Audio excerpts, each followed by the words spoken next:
We begin with America and its guns as President Obama prepares to announce his sweeping plan to curb gun violence tomorrow.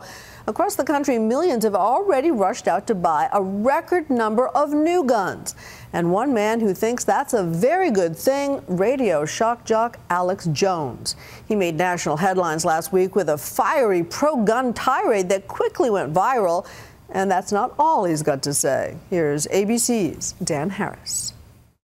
Are you for Hitler or against Hitler? Whatever they say, it's the opposite. They never tell the truth.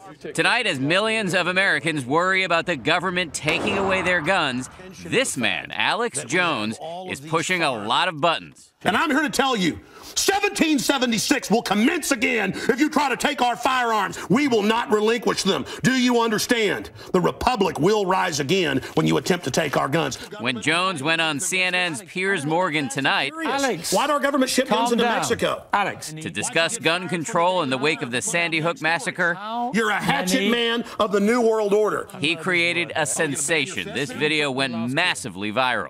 And I want to say this right here. You think you're a tough guy? Have me back with a boxing ring in here. But who is Alex Jones? We've got ABC Nightly News / Nightline here. Despite his mistrust of the so-called mainstream media, Jones agreed to let us into his world for a day. Hey, we're just soldiers looking across each other on the picket line here. America has been captured. America is being robbed. We are now being looted like a third world nation. Well, I'm not going to sit down and shut up. Jones is arguably the nation's premier purveyor of what could be called paranoia porn. The Obama deception. The truth strikes back. I'm live in 30 seconds. All right. Out of his studios near Austin, Texas, his radio show and webcast reach an estimated 1 million people a day. This federal intrusion is out of control. And on YouTube and elsewhere, Jones estimates 200 million people have seen his various documentaries. We're taking our destiny back! You're not our gods or our masters! With titles like The Fall of the Republic, Endgame, Blueprint for Global Enslavement, and The Obama Deception. Do you actually believe everything you say? I believe all of it, absolutely. What I'm telling is the truth. None of it is, you know, a shtick, a show at all? No, it's all true. You think Obama's a criminal? Barack Obama is definitely an unconstitutional criminal. Jones espouses a litany of conspiracy theories, although he thinks that term belittles his reporting. FEMA's running concentration camps? Yes. They have designated sports stadiums. They have designated fields for the American people during a civil uprising. The government's poisoning the water? Absolutely. I have all these other government documents where the government proposes and government think tanks propose poisoning the water to dumb down the population, make them more easily manageable.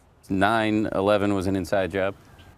Yes, 9/11 was an inside job. It was a staged event to launch the Iraq War and to set up a domestic police state here in the United States. All I'm calling for is a real investigation, and the people of Oklahoma City have been calling for an investigation. Jones, who's 38, got his start with a local cable access show in the 1990s. He now has a huge fan base, which at various times has included celebrities like Willie Nelson, Jesse Ventura, Charlie Sheen. We want our country back, Mr. President. I'm calling on each and every American citizen to wake up, stand up, and demand the truth. And reality stars Spencer Pratt and Heidi Montag. Spencer Pratt, good to have you on with us today. Thank you so much. I'm so honored to be on with you. You are a true legend, a true American patriot. Look in the mirror. He does have vociferous critics, including experts who monitor hate groups who worry about Jones's influence during this tense time in America. There's a scientific dictatorship controlling the planet. However, Jones sometimes seems to latch onto small pieces of information to prove his much larger, more sinister theories. We've been warning you. For example, while we're here, he says this about an article he found on CNN.com. And they recommend having a one-child policy. And I looked up the article, and I have it, and I can pull it up for you. It's actually a fluffy feature piece interviewing a woman who wrote a semi-jokey book about having environmentally friendly sex, in which she talks about dating on your bicycle. And then slipped in there, it says we might want a one-child policy or to adopt. Yeah, but it was a sarcastic little aside, not like CNN. See, it's all sarcastic. But see, we've gone from there's no move for a world government, it doesn't exist, nuts talk about it, to you can't prove the world government that's being formed is murderous. I'm not even granting you that there's a world government being formed. Yeah, that's why you're discredited. Despite all of his bluster, we found that when you turn the cameras off, Jones is a pretty calm, friendly guy. Alex, how could you play football with the enemy? We went out to dinner with him and discussed a wide range of topics way outside of government conspiracies. He's also downright ebullient about his wife and 3 children. So your son knows the word propaganda? Yes. A 7-year-old? Mm-hmm. That's what happens when you're Alex Jones's son. I mean, the most important thing is he knows everybody has an agenda, including myself. He is a man with an agenda. I can speak in this accent as well. Yeah. One that, after this remarkable interview, How many guns do you own? I probably own more than 50 firearms. I sleep very comfortably outside Austin, Texas. is now being scrutinized very closely. For Nightline, this is Dan Harris in New York.